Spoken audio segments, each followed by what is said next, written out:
오늘 본문의 말씀은 내가 왕이니라. 한번 따라해보세요. 내가 왕이니라.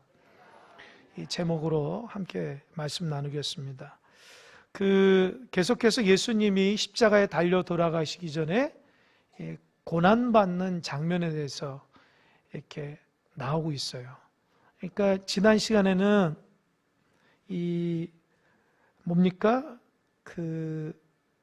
안나스, 그러니까 전직 대제사장인 안나스와 그의 사위인 대제사장 가야바, 그에게서 이제 신문을 받으시고 오늘 본문에서는 빌라도라는 사람에게 신문을 받습니다.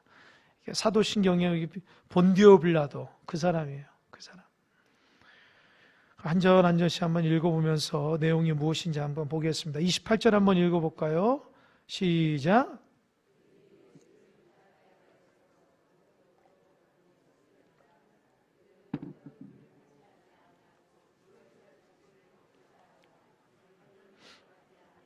네. 그들이 대제사장뿐만 아니라 유대인들이 예수를 가야바, 현재 대제사장인 가야바에게서 관정으로 끌고 간다. 이 관정이라는 것은 로마의 총독 관저입니다. 그러니까 로마 총독이 현재 빌라도인데, 빌라도는 일상적으로 유대를 다스릴 때 가이사라는 곳에서 다스려요. 가이사라가 참 아름답고 아주 지역적으로 너무 좋은 곳이기 때문에 평상시에는 가이사라라는 곳에 총독 관저에 있다가 유대인의 절기가 딱 되면 예루살렘 쪽으로 올라옵니다. 이유가 뭐냐면 폭동이 일어날 것을 우려해서 그 총독이 직접 관리를 하게 되는 거예요. 그러니까 평상시에는 가이사라는 곳에 있다가 명절이나 유대인의 절기가 되면은 예루살렘 쪽에 올라와서 있는 관저에 안토니오 관저라고 해요. 그곳에서 있는 거예요. 그러니까 예수님을 죽이려고 하는 유대인들이 가야바에게서 원래 이 새벽, 이 사내들인 공의회는 새벽에 열릴 수가 없어요. 다 사람들이 이게 일상적인 시간이 됐을 때 회의를 하지, 새벽에 드린다는 것은 불법적으로 아주 몰래 열어서 예수님을 새벽에 판결하고 이 아침에 빌라도 이른 아침에 가서 딱 이렇게 결정한 다음에 금방 죽이려고 하는 아주 불법적인 의도가 있었다는 거예요. 그러니까 여하튼 유대인들은 가야바에 있었던 그 대제사장 가야바에게서 이제 실제적으로 빌라도 총독에게 가가지고 사형 언도를 받기 위해서 관저로 가는 거예요. 그런데 제가 28절 읽으면서 참 많은 생각을 하게 되는데요. 그들은 더럽힘을 받지 아니하고 유월절 잔치를 먹고자 하여 관정에 들어가지 아니하나. 그들이 누구냐면 유대인들이에요. 유대인들의 종교 지도자들. 그러니까 유대인들의 열심으로 믿는 이 사람들이, 이게 무슨 말이에요? 더럽힘을 받지 않으려고 유월절 잔치를 먹고자 하여 관정에 들어가지 않는다. 이게 무슨 말이냐면 저 좀 보세요. 유대인들에서는 이방인 집에 들어가면 부정하다고 여기는 거예요. 그러면 부정한 집안에 들어가면은 율법적으로 하루는 부정하다고 여기는, 그래서 하루가 부정한 거예요. 근데 이 사람들이 유월절 음식을, 잔치를 먹으려고 하는데 남은 시간이 몇 시간이면 12시간밖에 안 남았어요. 그러면 만약에 예수를 잡아서 죽이기 위해서 빌라도가 있는 관저에 가가지고 예수님을 고발하고 샅샅이 보고를 해가지고 만약에 그렇게 하면 그들의 목적을 이루겠지만 그들은 유월절 잔치를 집례하고 주도하는 세력들이라는 거예요. 그냥 생각해 보세요. 예수를 죽이기 위해서 빌라도 관저에 밀어넣지만 거기까지는 들어가지 않아요. 왜요? 하나님을 위한 유월절 잔치를 집례하고 먹기 위해서. 근데 여러분 이해가 안 되잖아요. 하나님이 예수님을 구원자로 보냈는데 이 사람들은 그걸 모르고 하나님의 영광을 위해서 유월절 잔치를 하기 위해서 이방인 집에는 안 들어가면서 하는 행동은 어떻게 해요? 하나님 앞에 정반대되는 예수님을 죽이려고 하는 큰 죄를 저지른다는 거예요. 여러분 28절의 내용을 제가 이렇게 곰곰이 묵상해 보면서 제 머릿속에 떠오르는 단어가 있는데 그게 뭐냐면 잘못된 열심이다. 그죠? 신앙을 갖고 있지만 뭔가 잘못된 열심으로 왔기 때문에 하나님과의 관계가 올바르지 못한 거예요. 제가 28절 읽으면서 기도하면서 어떤 생각이 드냐면 그런 거죠. 제가 이 부교육자 할 때에 맡겨진 그 부서나 교구나 우식되는 구역이나 여러 가지 부서들 있잖아요.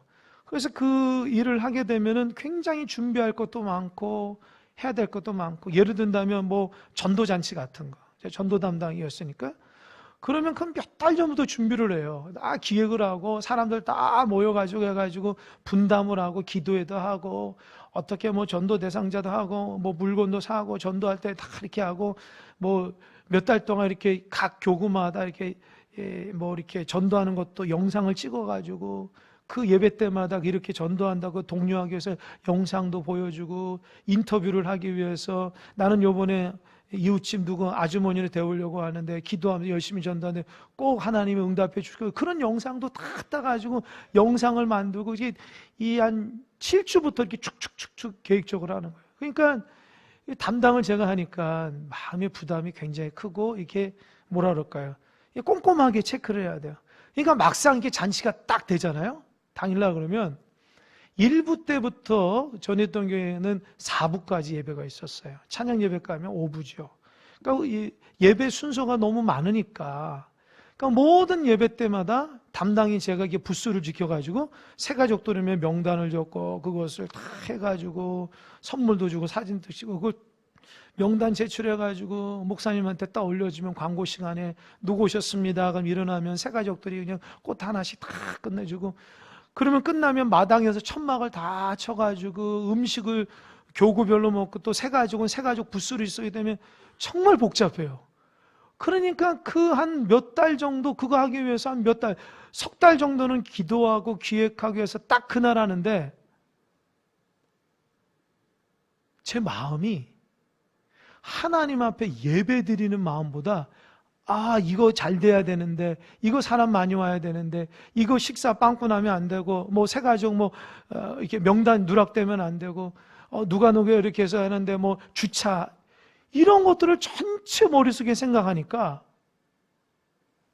그 생각으로 예배를 제대로 못 드리는 거예요. 무슨 말씀인지 알겠죠? 그러니까 하나님을 위해서 열심을 다한다고 하는데 실제적으로는 이 마음이 다른 곳에 있는 거예요. 여러분 이런 것이 알게 모르게 우리에게 많아요.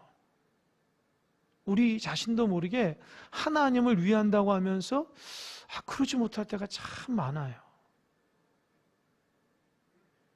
그래서 정말 바른 열심을 위해서 달려가지만 한참 달려가다 보니까 이거 방향이 잘못된 거예요. 그럴 때가 있어요.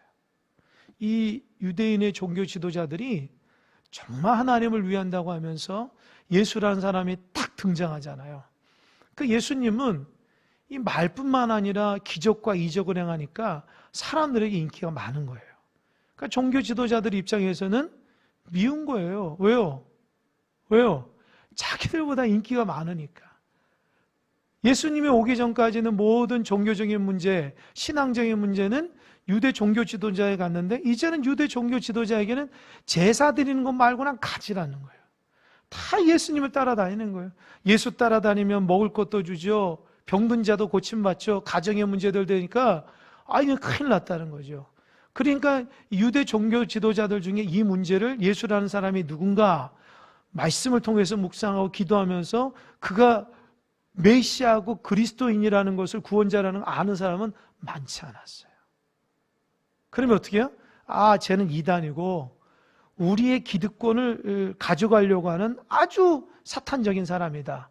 그러니까 얘를 어떻게든지 죽여야 되겠다라고 하는 생각이에요. 그러니까 이 생각이 많이 공론화된 거예요. 지도자들 가운데. 그러니까 대제사장이 중심으로 움직이고 많은 사람이 예수를 죽이기 혈안이 된 거죠. 그래서 오늘 본문에서는 예수를 죽이기 위해 종교 지도자들이 예수를 잡아가지고 산헤드린 공회를 불법적으로 새벽에 열고, 이 사람은 죄인이라 딱 해서 이제 결정을 빌라도 총독에 가가지고 딱 결정받으니 죽일 때까지 그렇게 열심히 당한 거예요. 근데 사실 그렇게 하는 것이 하나님의 영광을 위해서 하는 것 같지만 잘 보면 자기 자신을 위한 거였다는 거죠. 어떤 인터넷에 글을 보니까 이런 글이 있더라고요. 제목, 우리 아빠를 구해주세요. 이런 말 하기는 뭐하지만 우리 아버지께서 교회에 너무 심하게 빠졌습니다. 제가 볼 때도 이런데 주위에서는 오죽하겠습니까? 친척들도 다 우리 아빠를 싫어합니다. 이거 어떻게 고치는 법 없을까요? 정말 괴롭습니다. 밤마다 대도 안 한 설교를 들어야 하고, 들어보면 정말 말도 안 됩니다. 사탄이 어쩌니 저쩌니 하면서. 우리 아버지가 너무나 불쌍합니다. 그리고 교회가 너무 믿습니다. 대도 안 된 설교를 하면서 헌금이니 거두가고, 교회에서 벗어나는 법 아시는 분 제발 좀 가르쳐 주세요. 꼭 좀 부탁합니다. 개인적으로 메일 주시면 감사하겠습니다. 그러니만 이런 글이 딱 올라갔어요. 게시판에. 아들이죠. 아들이 아빠가 너무 열심히 신앙생활하고 완전히 빠져버리니까, 근데 저는 이 글을 읽으면서 야, 그 아빠는 정말 대단하다. 보통 엄마가 열심히 했는데 그렇게 아빠가 열심히 하니 대단하다. 그 생각이 들었는데, 재밌는 건 이 글에 대한 답변이 있었다. 답변. 어떤 분이 당신의 아버지께서 교회에 빠지다니 당신은 참으로 행운아입니다. 그러면서 뭐라 하잖아요? 저희 아버지는 불교에 빠져서 지금까지 1년이 넘도록 산에서 안 내려옵니다. 당신의 아버지께서 교회에 빠진 걸 다행으로 생각하세요. 아버지 보고 싶습니다. 이렇게 답변이 적었다는 거예요. 참. 여러분, 이 아빠가 교회에 빠졌다는 것이 우리는 잘 모르기 때문에 그 아들 입장에는, 불신앙의 아들 입장에서는 아빠가 그렇게 보일 수도 있겠죠. 또 정말 어떻게 하는지 우리는 보지 못하기 때문에 정말 광신적으로 하는지 모르겠습니다. 여러분, 광신적이라는 영어가 페나틱이라는 단어가 있대요. 이 말은 하나님의 진리의 말씀에 입각하지 않고 무식한 열심, 잘못된 열심을 내는 종교인을 가르칠 때 나오는 단어가 광신적이다라는 단어라는 거예요. 다시 말씀드립니다. 진리의 말씀에 입각하지 않고 다른 무식한 열심과 잘못된 열심을 내는 사람의 종교인들을 광신자라 얘기한다는 거예요. 위에서 제가 말한 것처럼 아버지가 광신자라는 것은 우리 눈으로 볼 때는 보지 않았기 때문에 결코 아닐 수도 있겠죠. 그러나 그 아들 입장에서는 우리 아빠는 광신자다라고 하는 것은 아들 입장에서는 그렇게 느꼈을 것이고, 또 그 아들 신앙의 눈에는 그렇게 생각할 수 있겠다 하면서 생각할 수도 있는 거예요. 특히 여러분 보세요. 우리는 장로교단인데, 우리 장로교단이 아니고 다른 오순절 교단이나 교단에 있는 순복음 교인들 같은 경우는 여기 있는지 모르겠지만 정말 열정적으로 막 기도하고 방언을 하고 뭔가 이렇게 액션을 취하고, 정말 우리 눈에 볼 때는 야, 정말 이상하다, 그렇게 하신 분들도 있어요. 그렇다고 이 사람들의 진리를 벗어난 광신적인 열심, 잘못된 열심과 잘못된 열심의 사람이라고 말할 수 없는 거예요. 왜냐하면 이 사람들이 정말 바른 열심, 진리에 입각한 바른 열심이라면 이 사람들은 참된 신앙인이 될 수 있다는 거죠. 무슨 말씀인지 알겠죠? 그러니까 그 사람이 광신적이다, 광신적이지 않다라는 기준이 내가 느끼는 바가 아니고 말씀의 기준으로 해서 판단돼야 된다는 것이죠. 하나님께 열심을 낸다고 무조건 다 광신적이라고 몰아붙이는 것은 올바른 태도는 아닐 것입니다. 오히려 진리에 입각해서 열심을 내는 것은 오히려 주님이 크게 기뻐하는 것이고 주님은 우리에게 열심을 품고 주를 섬기라까지 얘기하고 있어요. 열심이란 단어의 영어의 표현이 뭐냐면 그 안에 하나님이 있는 사람이다라는 뜻이 있다는 거예요. 그러니까 열심을 낸다라는 영어적 표현이 그 안에 하나님이 있는 사람, 그래서 하나님 때문에 진정으로 열심을 내는 사람이 열정적인 그런 사람이라는 거예요. 반면에 하나님의 뜻을 벗어난 열심은 참된 열심이 아니겠죠. 로마서 12장 11절에 보면 이렇게 써 있어요. 부지런하여 게으르지 말고 열심을 품고 주를 섬기라. 하나님은 우리에게 열심을 품고 주를 섬기라고 말씀하고 있어요. 그래서 그 열심은 우리 믿는 자들이 최선을 다해야 됩니다. 그런데 그 열심이 잘못된 열심이 되면 안 된다는 거예요. 바른 열심이 돼야 돼요. 바른 열심은 하나님의 마음과 성경을 기준으로 하는 것입니다. 그런 말이 있다 그러죠? 모진 놈 옆에 있다가 벼락 맞는다. 이런 말 들어보셨어요? 저도 잘 못 들어봤어요. 근데 이런 단어가 있대요. 모진 놈 옆에 있다가 벼락 맞는다. 그건 뭐냐면은 그 잘못된 열심을 내는 그 한 사람 때문에 주변에 있는 모든 사람들이 피해를 당한다는 거예요. 그러니까 잘못된 열심 있는 가정의 누군가를 통해서 가정이 피해를 보고 잘못된 열심 있는 사람을 통해서 공동체가 힘들어지고 주변 사람이 힘들어진다는 거예요. 내가 증거하노니 저희가 하나님께 열심히 있으나 지식을 쫓는 것이 아니라 하나님의 의를 모르고 자기 의를 내세우려고 힘써 하나님의 의를 복종치 아니하였느니라. 로마서 10장 2절과 3절이 있다는 말이에요. 그러니까 하나님을 위한 열심보다는 자기 자신을 위한 열심에 자기 자신도 모르게 그런 마음이 들게 되면 그거는 잘못된 열심일 수 있다는 거예요. 제가 지금 말씀드리는 건 뭡니까? 지금 예수님을 죽이려고 하는 종교 지도자들에 대한 얘기예요. 그들은 정말 하나님에서 열심을 낸 사람들이에요. 날마다 율법을 외고요. 또 그 뜻대로 하려고 삶의 율법대로 지키려고 노력하고요. 하나님 말씀하신 제사를 잘 드리고요. 어떻게 하든지 잘하도록 사람들에게 율법을 가르쳤던 사람들인데 결국 그 열심이 하나님 뜻을 모르고 하나님께서 보내는 독생자 예수 그리스도를 죽이는 잘못된 열심의 소유자가 됐다는 거예요. 예를 한번 들어보겠어요. 어떤 사람이 피아노를 너무 멋지게 치는 거예요. 진짜 막 이렇게 막 멋지게 치니까 그 다른 사람이 저 피아노 너무 멋지다. 나도 저렇게 치고 싶다 그래가지고 피아노 칠 줄 모르는데 열정적으로 피아노 치기 시작하는 거예요. 배운 적도 없어요. 그 사람은 피아노에 대한 간절한 마음으로 열정적으로 하는 거예요. 그러니까 어때? 띵똥띵똥 하겠죠. 처음에는 어때요? 사람들이 저 사람 배울 줄도 모르는데 저렇게 열심히 한다 하는데 점점 띵똥띵똥 하면서 불협화음을 내면 어때요? 그때는 이제 소음으로 들리기 시작하는 거예요. 그죠? 배워야 되는데 배우질 않고 자기 느낌으로 막 치는 거죠. 그러니까 주변 사람들이 슬슬 듣기가 거북한 거예요. 그리고 그런 소리를 들으면 더운 날에 어때요? 더욱 짜증이 나기 시작하는 거죠.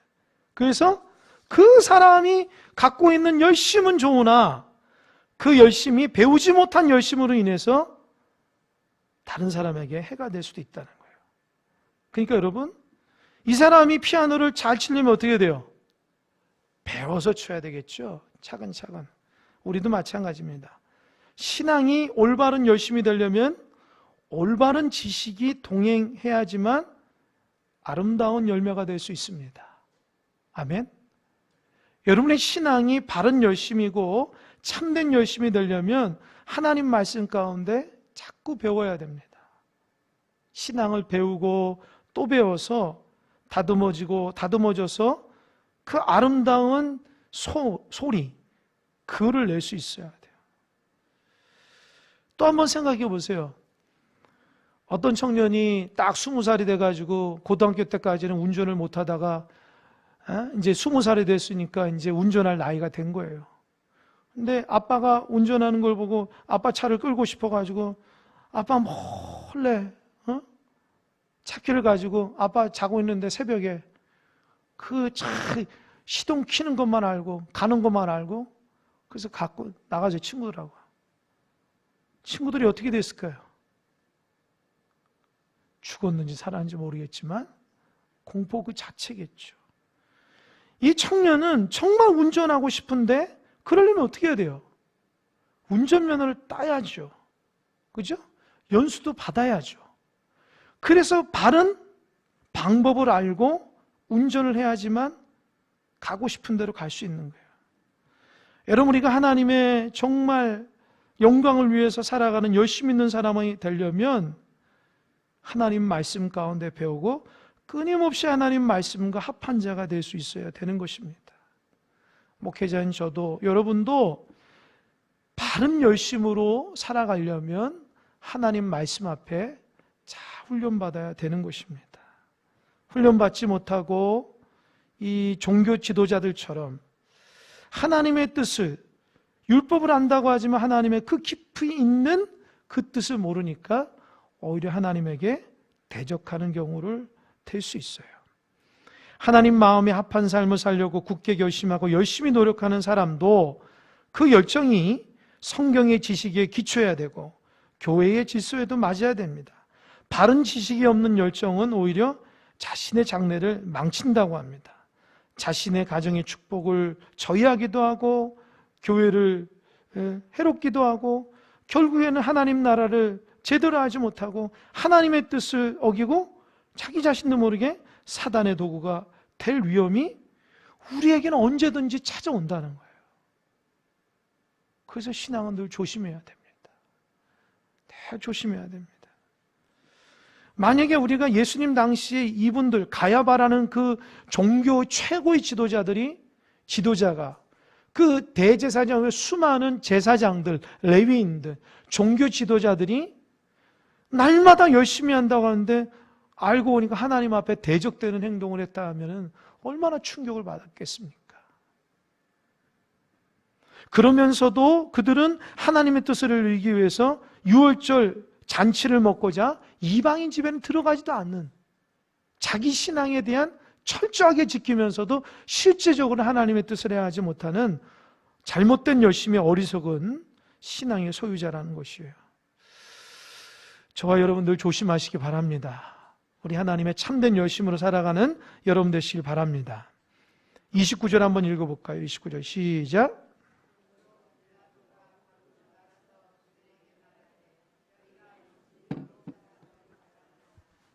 이 빌라도가 이제 밖으로 나갔어요. 관정에 있지 않고 밖으로 나간 거예요. 그러니까 빌라도가 쟤네들이 안 들어오니까 나간 거예요. 그들에게 말하되 너희가 무슨 일로 이 사람을 고발하느냐.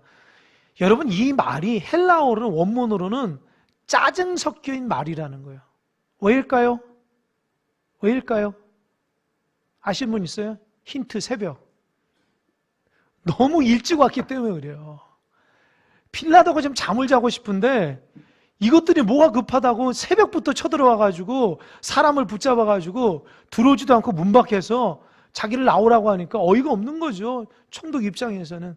야, 니들이 무슨 일 때문에 이렇게 새벽 일찍에 그렇게 고발할 사람을 데리고 왔냐. 그러니까 30절 대답하여 이르되 이 사람이 행악자가 아니었더라면 우리가 당신에게 넘기지 아니하였겠나이다.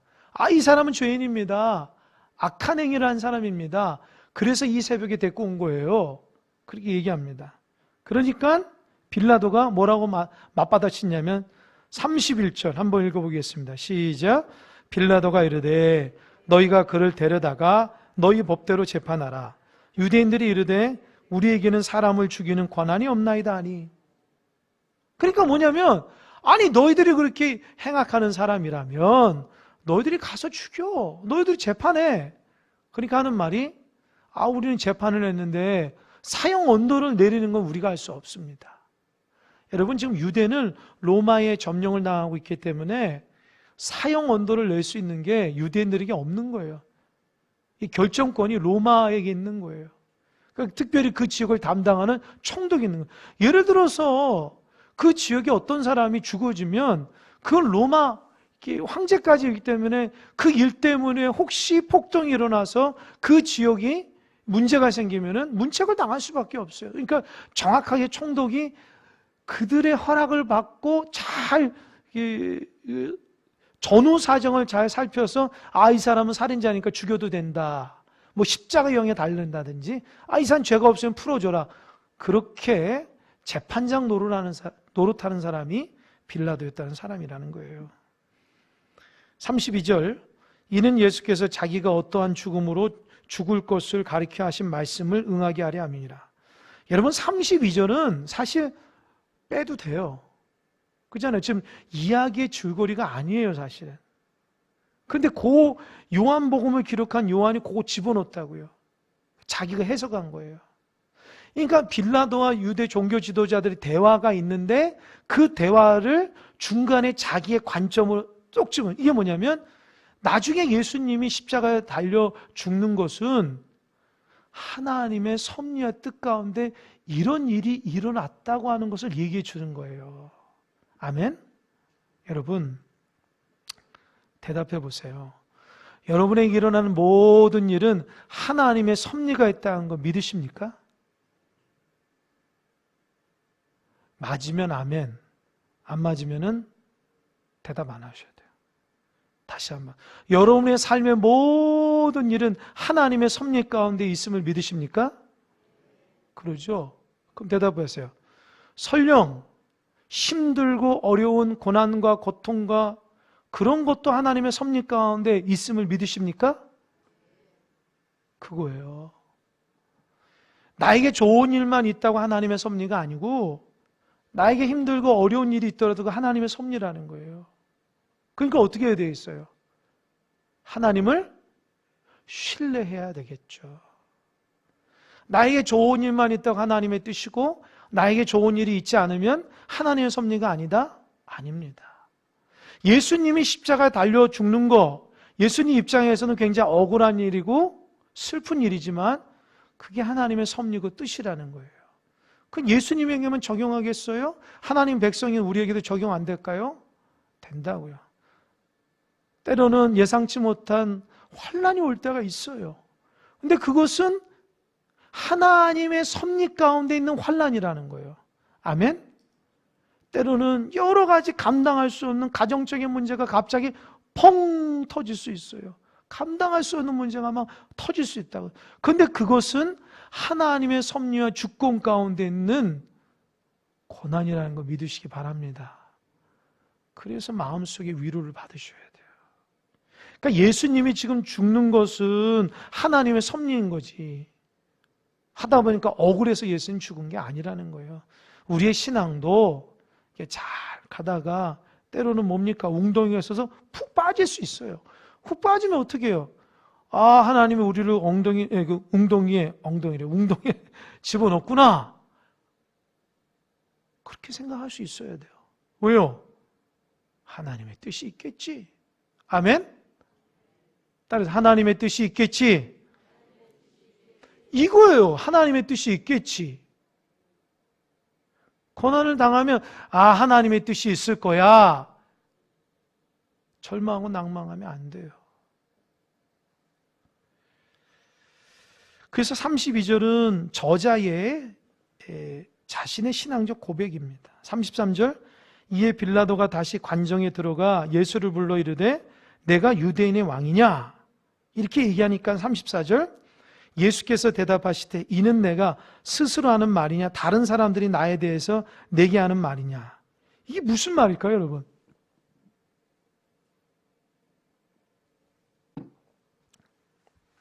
그러니까 빌라도가 예수님께 너가 유대인의 왕이야? 그러니까 이거는 조롱 섞인 식으로 얘기하는 거예요.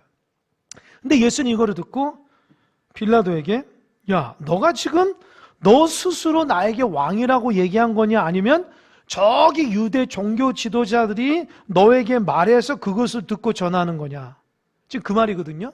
그러면 빌라도가 예수님께 너가 왕이냐라는 의미하고 종교 지도자들, 유대 종교 지도자들이 예수님이 왕이냐는 의미가 다르다는 얘기예요.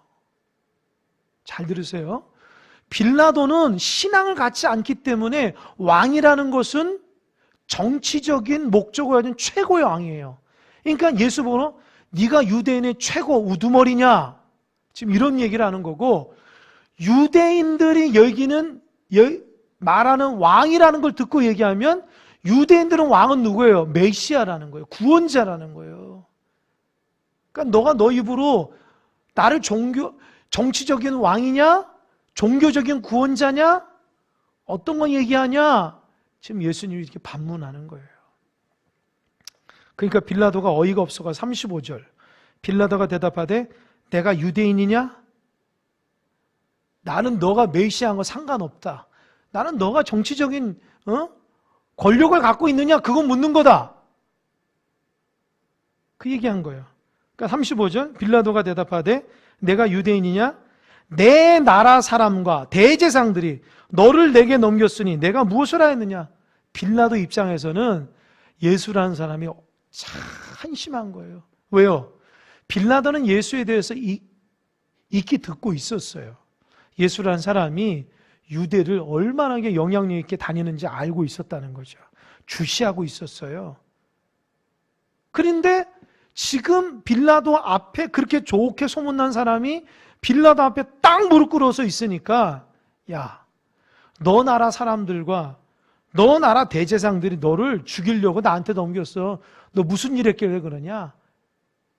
이렇게 되는 거예요. 그러니까 빌라도는 예수를 이거 사기치다가 온 놈이라 생각한 거예요. 그러니까 예수님이 뭐라고 했을까요? 36절 시작.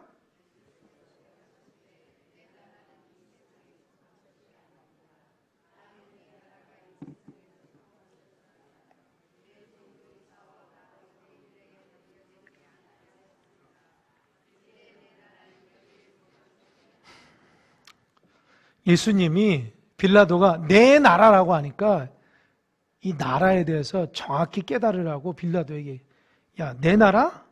야, 내 나라는 이 세상에 속한 게 아니야. 너가 말하는 유대 나라가 내가 속한 게 아니라 내 나라는 이 세상에 속한 것이 아니다. 만일 내 나라가 이 유대, 이 이스라엘에 속한 것이라면 내 종들이 싸워 나로 유대인들에 넘겨지지 않았을 거다. 이게 무슨 말이에요? 만약 내가 유대의 정치적인 왕으로 내가 이 나라를, 이 땅의 나라에 대한 소망을 가지고 이 땅에 임금되기 위해서 왔다라면 나를 따르는 사람이 얼마나 많은 줄 알아? 추종자들. 또 누굽니까? 제자들. 목숨 바쳐 나를 따르는 제자들.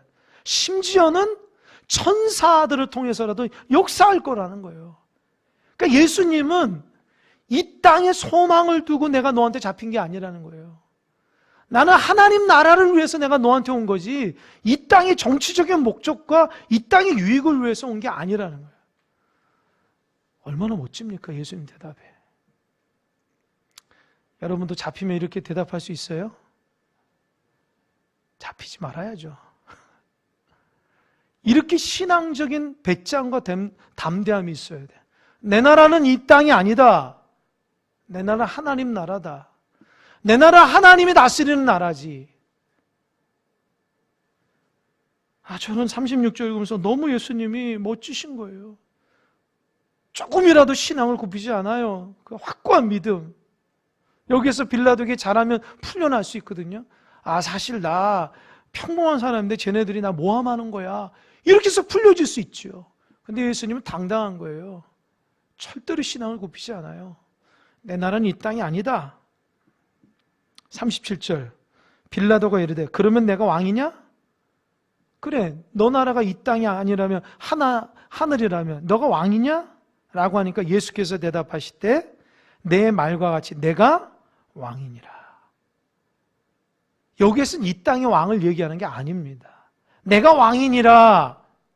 달려면 내가 구원자다. 따라해보세요. 내가 구원자다. 내가 이를 위해서 태어났으며 이를 위해서 세상에 왔나니 곧 진리에 대해서 증언하라 하미로라. 무릇 진리에 속한 자는 내 음성을 듣느니라 하신대. 내가 이 땅을 구원하기 위한 하나님 나라의 백성으로서 이 땅에 와서 이 땅 백성을 구하기 위해서 왔다는 거예요. 나는 메시아다. 나는 구원자다. 내가 이를 위해서 태어났고 내가 이를 위해 세상에 왔고 내가 진리에 대해서, 이 진리가 뭐냐는 거예요. 진리. 따라했어요. 예수님은 메시아다. 그게 진리예요. 그러니까 예수님이 구원자라는 것. 내가 이 진리에서 왔는데 진리에 속한 자는, 하나님의 바른 열심과 하나님 뜻을 아는 사람은 예수가 구원자라는 것을 안다는 겁니다. 저는 37절을 읽으면서 하나님, 나도 진리 안에 거해서 하나님의 음성을 제대로 듣게 하여 주시옵소서. 하나님, 우리 큰사랑교회 모든 성도들이, 이 땅의 모든 성도들이 하나님의 진리를 제대로 듣게 하여 주시옵소서. 왜요? 진리 가운데 속한 자는 진리를 듣기 때문입니다. 그러니까 여러분, 듣는 귀가 열려줘야 돼요. 아멘. 예수님이 가끔씩 그런 얘기, 귀 있는 자는 들으라. 그 귀 없는 자는 듣지 말라는 거죠? 이 귀를 얘기하는 거였어요? 이 귀를 얘기하는 거였어요? 마음에. 여러분, 하나님의 말씀을 마음으로 받는 여러분 되시기 바랍니다. 성경은 하나님 말씀을 마음판에 새기라는 거예요. 진리를 들을 수 있는 귀가 되길 바랍니다. 진리를 들을 수 있는 마음판이 되길 바랍니다. 그러니까 예수가 이상한 소리를 하니까 38절 빌라도가 이래, 진리가 뭐냐? 니까짓게 진리를 얘기해? 이런 투예요. 이 말을 하고 다시 유대인들에게 나가서 이르되 나는 그에게서 아무 죄도 찾지 못하였노라. 빌라도 입장에서는 이 예수라는 사람이 로마를 전복시키려거나 유대를 폭동을 일으키려고 하는 게 아니라 정신 이상자 정도로 생각한 거예요. 근데 그거 가지고 종교적으로 좀 헷가닥한 사람을 가지고 사형 언도를 내릴 수 없는 거예요. 빌라도 입장에 자기 양심상. 그래서 사실은 빌라도는 예수에 대해서 상관없는 거예요. 그냥 풀어주기 원했는데 사람들 때문에 결국에는 사형 언도. 그러니까 그 바른 판단력을 못하니까 사도행전에 그냥 엄청 두고두고 나오잖아요. 얼마나 빌라도가 제일 억울한 사람이에요. 끝까지 아니다라고 얘기해야 되는데 그냥 해야 된다고 하니까 그냥 알았어, 귀찮아 이렇게 하다가 그냥 사도신경이 딱 박혀가지고 그냥 얼마나 불쌍해요. 39절, 그래도 빌라도는 저 유화 정책을 썼던 사람인 것 같아요. 한번 읽어볼까요? 6월절이면 내가 너에게 한 사람을 놓아주는 전례가 있으니 그러면 너희는 내가 유대인의 왕을 너희에게 놓아주기를 원하느냐 하니 그들이 또 소리 질러 이르되 이 사람이 아니라 누구요? 바라바라 하니 바라바는 강도였더라. 여러분, 지금 빌라도 입장에서는 예수님을 공식적으로 놓아주기 원하는 거예요. 잘 들으세요. 지금 예수를 죽여야 된다고 유대인들이 데리고 왔잖아요. 그러면 빌라도 입장에서는 이 총독이라는 그 자리가 수많은 자기가 다스리는 피정복민들이면 유대인들이 다 예수를 죽여야 한다고 하는데 자기는 양심상 죽일 죄목이 없는 거예요. 그러니까 어떻게 해요? 오케이, 너희들이 그렇게 죽이려면 일단 받아주겠다. 하지만 너희들이 예수하고 바라바를 선택해라.